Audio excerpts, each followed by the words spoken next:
आपण 20 मिनिट झाले पाहतो अध्यक्ष महोदय, 20-25 मिनिट एका प्रश्नाला किती वेळ द्यायचा, आणि याच्यामध्ये स्पेसिफिक प्रश्न विचारलेले आहेत, स्पेसिफिक उत्तरं दिलेले आहे, पण एवढा स्कोपच्या 12 विषय चाललेला आहे अध्यक्ष महोदय. नायट्रेटचं प्रमाण किती एवढंच विचारलेलं आहे, आणि त्याच्यामुळे होणारे दुष्परिणाम त्याच्यावर मंत्री महोदयांनी सुटसुटीत तेवढंच उत्तर द्यायला पाहिजे होतं, विचाराने तेवढंच प्रश्न विचारायला पाहिजे होते.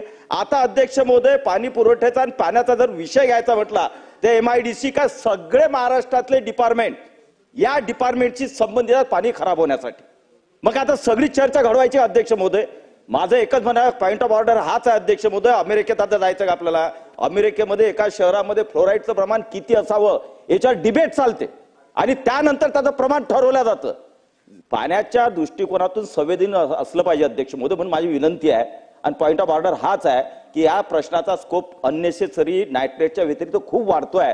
म्हणून माझी विनंती आहे सभागृहाला की सभागृहामध्ये खऱ्या अर्थानं पाणी हे सगळ्यात महत्वाचं आपल्या शरीरासाठी आहे अध्यक्ष महोदय. आणि म्हणून सभागृहावर एक दिवस चर्चा फक्त शुद्ध पिण्याच्या पाण्यावर लावावी, जेणेकरून सगळ्यांना त्याच्यामध्ये पार्टिसिपेट होता येईल आणि एक चांगलं धोरण महाराष्ट्राचा देशामध्ये बनवता येईल. अध्यक्ष महोदय, पुन्हा प्रश्न थांबवावा, दुसरा प्रश्न घ्यावा. सुधीर भाऊ, शेवटचा प्रश्न